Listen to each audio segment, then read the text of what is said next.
bom dia e um bom sábado para todos. Foi um prazer ter ouvido esta música. Foi só pena o amém ter sido tão pouquinho, ter tido um volume tão baixo que não estava verdadeiramente em sintonia com aquilo que eu ouvi aqui atrás, porque aquilo que eu ouvi merecia um amém muito mais alto. É um prazer estar convosco e é um prazer participar neste Unitalks. E devo dizer que é também um prazer voltar sempre à Igreja de Coimbra. É engraçado, sempre que eu venho aqui, a minha memória, não sei porquê, roda uns anos para trás, faz uma rebobinagem e começa-se a lembrar dos tempos em que eu era um bocadinho mais novo. Agora que... Sabem que li há pouco tempo um artigo de um senhor chamado Lance Moncrief, que na revista Ministry deste mês de maio tem um artigo intitulado O Ministério da Igreja numa Era Digital. E este autor começa o seu artigo a dizer o seguinte: isto acontece cada manhã. Antes de uma oração estar nos seus lábios e as chinelas nos seus pés, já os seus irmãos smartphones estão nas suas mãos. Eles verificam o e-mail, as notícias e as redes sociais.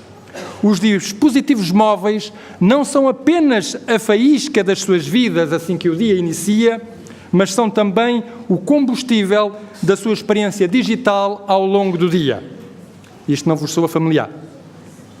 Mais ou menos é o que se passa desde há um tempo para cá, com uma multiplicidade de gerações. A nossa vida mudou radicalmente desde que os dispositivos eletrónicos, a internet e tudo o que com ela vem entraram na nossa vida.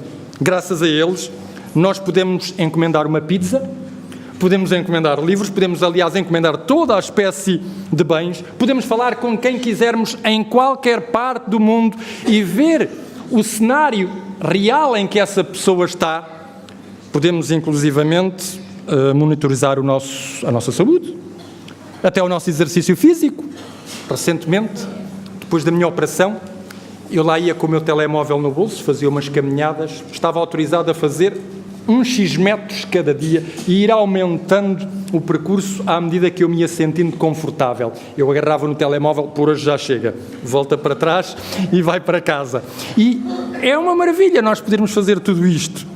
Basta um simples toque, um deslizar de dedos, até mesmo com a visualização do nosso globo ocular, ou através de um comando de voz, comunicamos com quem queremos, divertimos-nos, ao mesmo tempo que podemos estar a trabalhar, ou até a estudar, a escrever uma folha de Excel, ou qualquer outro tipo de documento. E, na verdade, as gerações de algum tempo para cá também ficaram marcadas pela tecnologia. Bom, não liguem ao que se vai passar aqui agora neste momento, porque Portugal é dos países mais envelhecidos do mundo. Mas isto é tão simples quanto isto. Se não contarmos com a geração dos baby boomers, por exemplo, aqueles que nasceram entre 1940 e 1960, levantem a mão. 1940 a 1960, hein? Não contamos convosco. Vocês pertencem mais ou menos àquilo que é denominada a geração BBC, Born Before Computers. E, portanto, não contando com eles, com os baby boomers, nós temos a geração X, aqueles que nasceram entre 1960 e 1980. Já não está mal, já somos alguns. Que é a geração que, embora não tivessem telemóveis nos bolsos, andavam com coisas móveis também nos bolsos. Podiam ser berlindes, podiam ser pedras, podia até ser areia. Mas imagine-se, eles conseguiam ver a televisão a preto e branco, conseguiam ver ecrãs a preto e branco, sentados com a família, sem terem a tentação de pegar no ecrã e levá-lo para qualquer parte da casa. Uma geração extraordinária. E, pasme-se, já naquele tempo havia tablets. Eram bem mais baratas do que aquelas que vocês hoje encontram. Era um problema, não as podíamos deixar ao sol, senão derretiam. Eram de chocolate. E normalmente deixavam umas marcas nas nossas bocas. Bom, A seguir à geração X, seguiu-se a geração Y, ou seja, os conhecidos Millennials, entre 1980 e o ano 2000. Onde é que eles estão? Bom, estes agora já são mais conectados, já nasceram com a internet. São aqueles que preferem computadores a livros, vivem nas redes sociais, buscam tecnologias, mas ainda não são aqueles que são os mais au point. Esses ainda estão para vir. São a geração Z, os Centennials, os que nasceram entre 1990 e 2010. Onde é que eles estão? Não estão. Estão ali. 1990 e 2010. São aqueles que têm alta conectividade. Não sabem o que é viver sem telemóvel. Nunca conheceram a vida sem Twitter, Instagram ou Netflix. Em Portugal, eles são 2.566.327 indivíduos. No mundo, representam 32% da população. De todas as gerações, são a geração mais representativa. Mas ainda não acabamos. Porque, depois deles, vieram aqueles. Os que nasceram de 2010 para cá. São a geração Alfa. E sabem o que é que os especialistas dizem sobre a geração Alfa? Dizem eles que a geração Alfa tem uma relação intrínseca com a tecnologia. São estimulados por todo o tipo de dispositivos smart, imagine-se, desde que nascem. São capazes de interagir com smartphones e tablets mesmo antes de começarem a andar. Ninguém os ensina, é simplesmente intuitivo. E por isso, os especialistas pensam que eles serão mais inteligentes, mais independentes e mais empreendedores que as gerações anteriores. Meus amigos, não vale a pena lutar com eles. Mas é bom que eles estejam cá. E embora eles não venham a perceber muito daquilo que eu vou dizer esta manhã, mais ou menos aquilo que eu vou refletir convosco esta manhã é para todas as gerações, porque já quase todos, até mesmo os baby boomers, se habituaram a estes dispositivos. E eu pensei, já que nós hoje vamos falar sobre se somos cristãos reais ou cristãos virtuais, que depois de eu pensar naquela pergunta, eu reparei que temos aqui uma contradição nos termos. Nós não podemos ser cristãos virtuais, nem podemos ser realmente virtuais, nem podemos ser virtualmente reais como cristãos neste mundo digital no qual nós vivemos. E pensei, como é que nós podemos, como cristãos, ter alguns critérios, alguns parâmetros que nos ajudem a sermos efetivos como cristãos neste mundo no qual todos nós vivemos. Ora, há um critério que determina a forma como nós nos comportamos, que determina as nossas atitudes, que determina o nosso modo de agir na vida, seja ele no mundo real, seja ele no mundo virtual. E isso é o sabermos perfeitamente quem nós somos. É o que está relacionado com a nossa identidade. E eu gostaria que nós pudéssemos abrir as nossas Bíblias e irmos à primeira epístola do apóstolo São Paulo. Primeira epístola de Paulo, ao capítulo 1 e ao versículo 30. Primeira epístola do apóstolo São Paulo aos Coríntios, capítulo 1, versículo 30. E Paulo diz assim, 1 Coríntios 1, 30, mas vós sois dele, em Cristo Jesus, o qual se tornou da parte de Deus sabedoria e justiça e santificação e redenção.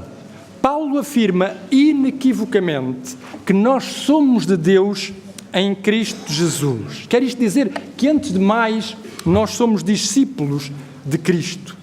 E isto significa que nós procuramos adotar na nossa vida não apenas aqueles que foram os ensinos, mas aquele que foi o comportamento de Jesus Cristo. E nós procuramos replicar esse comportamento na nossa própria existência. Ora, Jesus não viveu no mundo digital. é um facto. Mas se há um conceito neste mundo digital que é importante e que Jesus encarnou também, é o conceito de conectividade. Jesus foi o ser mais conectado que alguma vez viveu no planeta Terra. Ele era um ser perfeitamente conectado com o Pai e perfeitamente conectado com a realidade em que ele vivia. E por isso ele compreendia perfeitamente os anseios, as expectativas, as frustrações, os desejos e as vontades do ser humano. E dessa maneira Jesus podia responder perfeitamente a esses anseios, a essas expectativas, a essas necessidades, a essas frustrações. Ora, um dos problemas nas nossas conectividades não é saber se nós estamos ou não conectados, mas é saber se nós estamos corretamente conectados. Porque Jesus sabia que um dos problemas do ser humano é ter, sobretudo, a sua conectividade ligada no campo horizontal, a nível do que é de baixo, e deixar de ter ligado a nível do que é de cima. Jesus percebia que esta é a grande tentação do ser humano. E nós, muitas vezes, nos nossos instrumentos digitais, nos nossos aparelhos digitais, às vezes nós esquecemos dessa conectividade vertical que nos guia para com Deus e que deve orientar a nossa conectividade horizontal. E sabem, quando o ser humano está apenas conectado a nível horizontal, há coisas que ele perde. Por exemplo, perdemos alcance. A nível horizontal, nós temos apenas um alcance limitado. Perdemos também profundidade. Se estamos apenas conectados a nível horizontal, nós vamos privilegiar a superficialidade e a aparência. E perdemos também uma outra coisa que é a transcendência. Corremos o risco de ficarmos apenas confinados a domínios intrínsecos da nossa existência humana. E se nós ficarmos apenas confinados aos domínios intrínsecos da nossa existência humana, o que acontece é que o propósito final da vida deixa de ser atingido. O sentido da existência fica comprometido. E por isso, o segredo de Jesus era uma conectividade total. Conectividade vertical, que determinava a sua conectividade horizontal. Ora, o que é verdade acerca de Jesus Cristo tem que ser verdade acerca dos seus discípulos. A minha identidade, tal como diz o apóstolo Paulo aí, vós sois dele em Cristo Jesus. A minha identidade é, em primeiro lugar, uma identidade cristã. E é essa identidade cristã que deve marcar todas as minhas ligações no mundo real e no mundo virtual. Se vocês esta manhã só conseguissem apreender isto, eu ficaria tremendamente satisfeito. Porque isto é verdadeiramente o essencial. O apóstolo Paulo tinha uma maneira muito simples de dizer isto que eu acabei de dizer. Ele elaborou numa frase curta, mas com sentido. Na primeira epístola aos Tessalonicenses, nós não vamos ler essa passagem. Vocês até a podem dizer de cor, porque, na verdade, ela tem 3 palavras. Primeira epístola aos Tessalonicenses, capítulo 5, versículo 17, Paulo diz assim: orai sem... Aí está. Orai sem cessar. Por outras palavras, estejam conectados sem cessar. E sabem, no mundo digital, o que nós verificamos hoje é que as pessoas digitam sem cessar, tweetam sem cessar, postam sem cessar, e tudo isto muitas vezes também sem pensar. E a grande tentação do ser humano foi sempre desviar os olhos de Deus, centrar-se em si mesmo. E se vocês repararem o que se passa no domínio digital, é que a maior parte das coisas que se passam nos Facebooks, nos Twitters, nos Instagrams, é que o ser humano está perfeitamente centrado em si mesmo. Falam de si, falam do que fazem, do que querem fazer, de onde pretendem ir, colocam as famosas selfies. Já agora, como todos sabem, selfie vem da palavra self, eu. São nem mais nem menos do que autorretratos. E muito do que se passa neste mundo digital tem a ver com o eu. O que eu gosto, o que eu posto, os likes que eu recebo. E centrados em nós próprios, é muito fácil nós cairmos no hedonismo, no imediatismo, endeusarmos-nos e perdermos-nos nos labirintos deste mundo que nós criamos, alienados completamente da realidade e presos nesse mundo virtual. Não pensem que acontece só a alguns. Acontece, infelizmente, a muitos. E isso até nos pode dar alguma alegria momentânea. Temos seguidores. É engraçado, Jesus Cristo dizia assim: a ninguém chameis mestre. E nós hoje temos seguidores. E até disputamos quantos seguidores nós temos nas páginas do Facebook. E o que é curioso é que a Bíblia diz assim: o interessante num cristão, o verdadeiro objetivo de um cristão, conectado no mundo digital ou não é que ele chama a atenção para si próprio, mas é que ele chama a atenção para a pessoa que se manifesta através de si, que é Jesus Cristo. Portanto, se nós queremos ser relevantes nas nossas conexões digitais, temos que perceber, em primeiro lugar, qual é a nossa identidade. E depois seguirmos alguns conselhos que são absolutamente deliciosos, vindos do apóstolo Paulo. Eu já estou a tirar, penso eu, se calhar, desculpem lá, mas olha. Mas eu permito que sou curto, eu não vou demorar tanto tempo nesta coisa. Gostaria de vos dar à mesma 2 conselhos do apóstolo Paulo, onde eles encontram-se, aliás, eles são basicamente o mesmo conselho, são princípios, e eu gosto dos princípios éticos de Paulo, porque os princípios éticos de Paulo ajudam-me a viver melhor, ajudam-nos a viver melhor. Um deles encontra-se à mesma na primeira epístola aos Coríntios, no capítulo 10 e no verso 23. 1 de Coríntios 10, 23.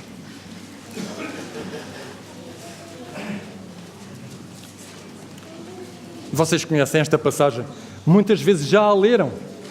E Paulo diz assim: todas as coisas me são lícitas, mas nem todas as coisas convêm.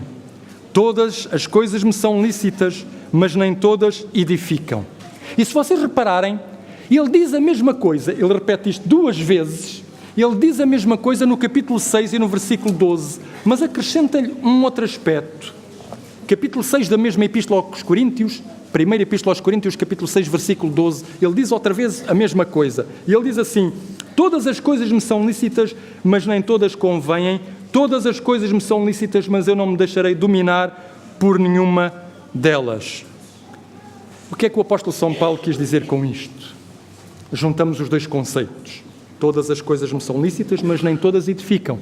Todas as coisas me são lícitas, mas eu não me deixo dominar por nenhuma delas. A internet, os aparelhos que hoje nos permitem estar ligados, são apenas um meio que nos permite trabalhar, comunicar, divertirmos-nos. São apenas um meio. E por isso, quando Paulo diz todas as coisas me são lícitas, mas nem todas edificam, o que ele nos está a dizer é: vê se os instrumentos que tu utilizas contribuem para a tua formação humana e para a tua formação cristã. E quando ele diz todas as coisas me são lícitas, mas nem todas, eu não me deixarei dominar por nenhuma delas, ele está a focar um aspecto que hoje o pastor Pedro Esteves focou aqui na Escola Sabatina. Nós fomos criados à imagem e semelhança de Deus. E à imagem e semelhança de Deus, Deus deu ao ser humano um aspecto: dominai. Seguindo o exemplo de um Deus que domina.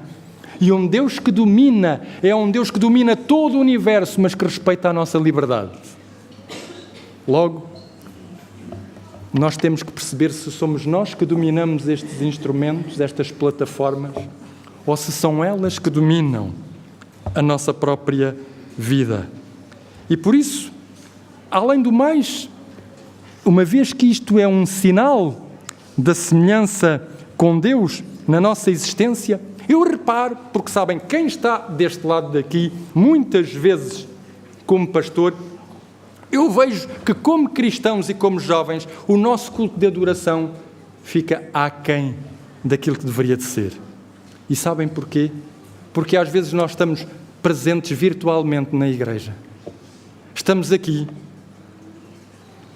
O pastor é capaz de estar a pregar, ou o ancião, ou seja quem for. Mas virtualmente nós estamos perdidos em qualquer endereço ou em qualquer mensagem digital que estamos a enviar para alguém. E nesse aspecto, já não somos nós quem dominamos estes aparelhos.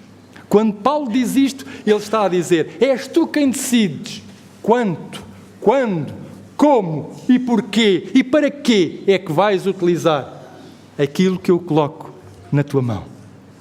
Porque sabem, o que é interessante neste aspecto é que a palavra pode estar no papel. Eu ainda sou, como vocês estão a ver, da geração X.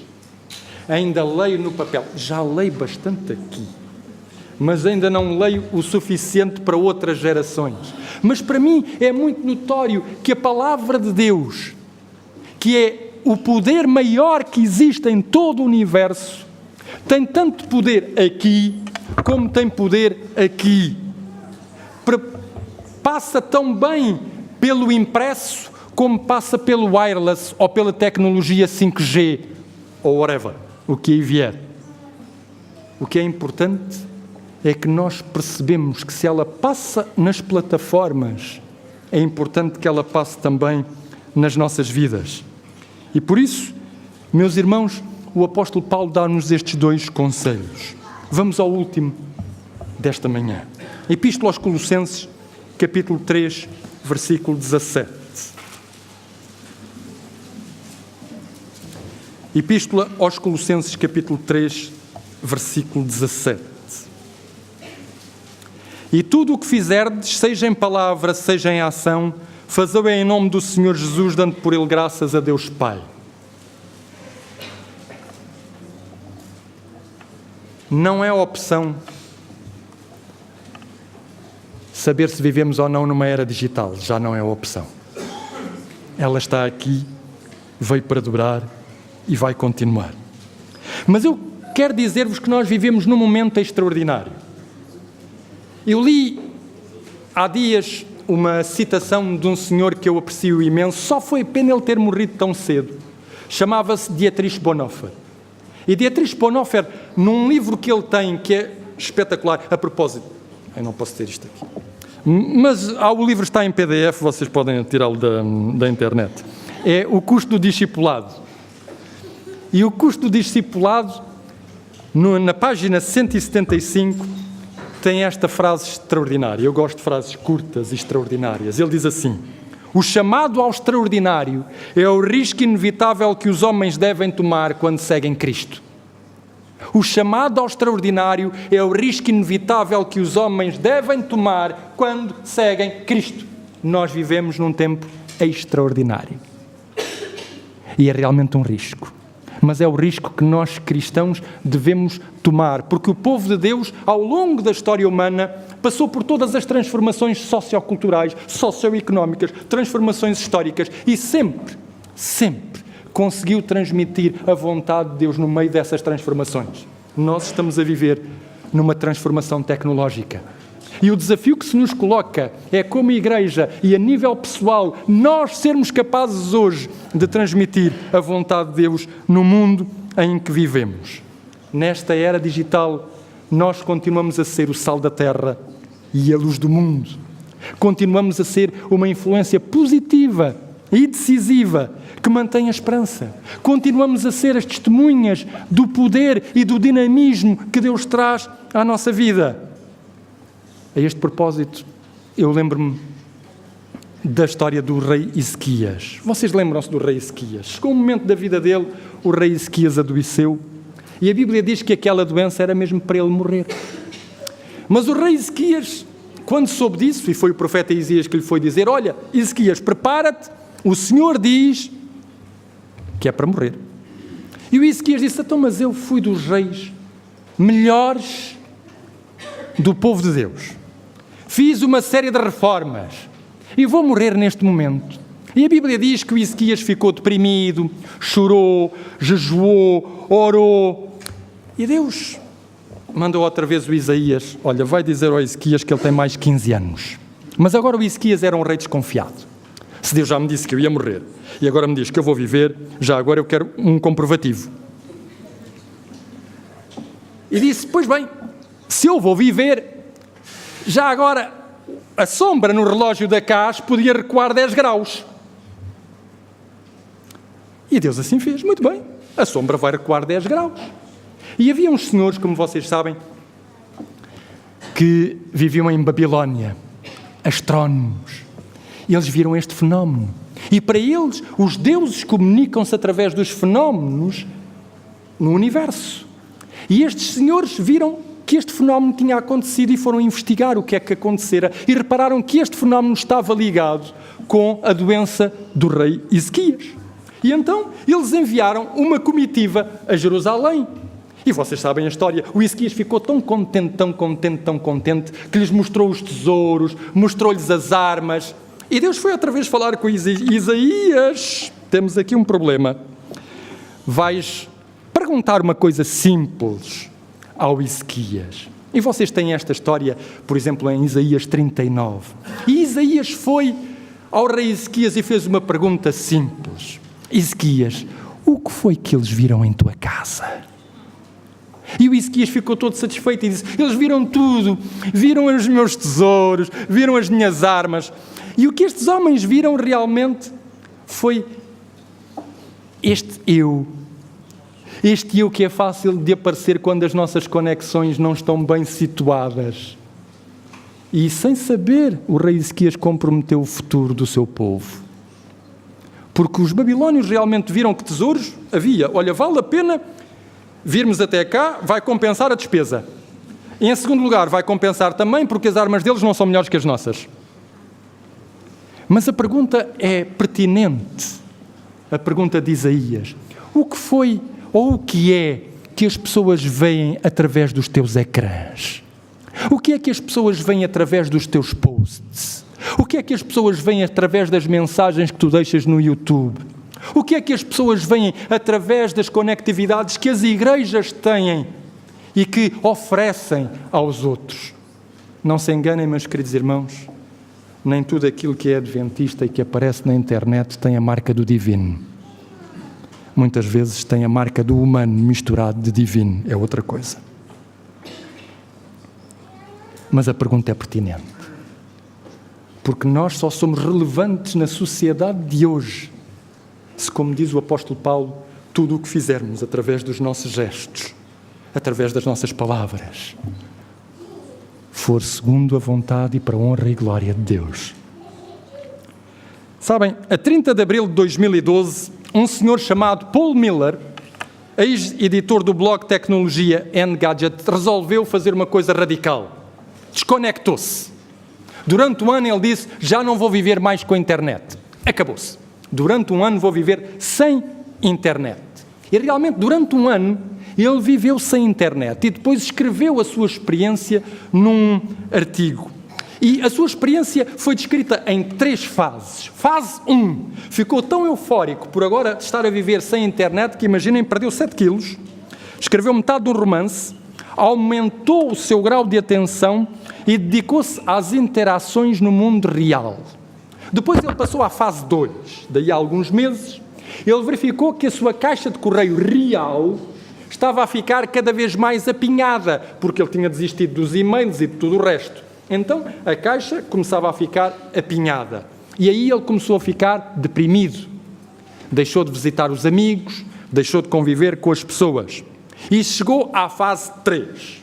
E na fase 3, este senhor verificou que as escolhas morais que ele fazia no mundo sem internet eram iguais àquele que fazia no mundo com internet. Ou seja, ele não era melhor sem internet do que com ela. E por isso, à pergunta se eu posso ser um cristão real ou um cristão virtual nesta era digital, só há uma resposta. Eu tenho que ser um cristão tão real na era digital e no mundo virtual como sou no mundo real. Eu tenho que deixar passar a pessoa que é o Senhor da minha vida, tanto no mundo virtual quanto no mundo real. E eu tenho que perceber que Deus me dá opções e que Deus me ajuda, através da inteligência e da sabedoria, a fazer as opções corretas, de forma a que no mundo real e no mundo virtual, porque para estas gerações e para nós todos já não é opção, nós sejamos apenas um tipo de cristão. Não podemos ser um cristão digital e um cristão real. Temos que ser um tipo de cristão. E temos que responder às necessidades reais das pessoas que também se manifestam através do mundo virtual. Que Deus nos abençoe e que Deus nos ajude para que todas as gerações conectadas tenham uma conexão real com Jesus. Sejam discípulos integrais e permitam que, através das suas conectividades, o seu discipulado efetivo se manifeste também integralmente. Amém.